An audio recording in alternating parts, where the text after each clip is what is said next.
बारामतीत अजित पवार यांच्या घरासमोर दिव्यांगांचं आंदोलन झालंय। प्रहार संघटनेच्या वतीनं सहयोग निवासस्थानाबाहेर आंदोलन झालंय। विविध मागण्यांसाठी दिव्यांगांचं आंदोलन झालंय। कायदा सुव्यवस्थेचा प्रश्न निर्माण होऊ नये म्हणून पोलीस बंदोबस्त देखील त्या ठिकाणी तैनात करण्यात आला।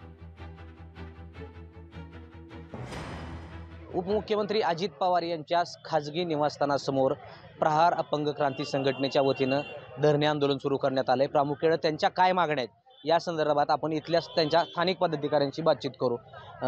काय सांगाल तुम्ही आज या ठिकाणी धरणे आंदोलन केले, काय प्रामुख्याने मागण्या आहेत? आमच्या प्रमुख मागण्या आहे, आम्हाला दादांनी जसं लाडकी बहीण सर्व घटकाला म्हणलंय, सगळ्या महिलांना म्हणलंय, तसं दादांनी आम्हाला लाडका दिव्यांग म्हणून 6,000 रुपये पेन्शन वाढ करावी। दुसरी मागणी जी आहे की बेघर भूमिहीन दिव्यांगांना 1 गुंठा जागा देऊन त्यांना राहण्यासाठी घराची तरतूद दादांनी करावी।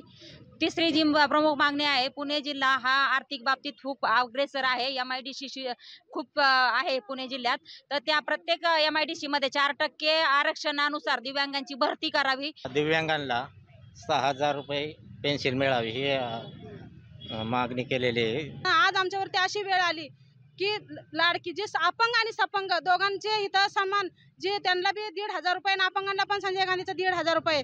तर मी दादांना एवढंच विनंती करते की दादा, तुम्ही जे अपंगांना तुम्ही जे कमी समजता ते आम्ही कमी नाहीये, आम्ही पण तुम्हाला येणाऱ्या मतदानामध्ये दाखवून देऊ आम्ही पण कमी नाहीये म्हणून। अजित पवार असतील किंवा राज्य सरकार या दिव्यांग बांधवांच्या मागण्यांकडे कशा पद्धतीने पाहतंय हे पाहणं देखील महत्त्वाचं ठरणार आहे। कारण विधानसभा निवडणुका तोंडावरती आहेत, अनेक योजना राज्य सरकारच्या माध्यमातून राबवल्या जात आहेत, मात्र या दिव्यांग बांधव अद्यापही मदतीच्या किंवा राज्य शासनाच्या निधीच्या प्रतीक्षेत असल्याचं त्या ठिकाणी पाहायला मिळतंय। विकास कोकरे, लोकशाही मराठी, बारामती। लोकशाही मराठी, ऐका, पहा, जागरूक रहा।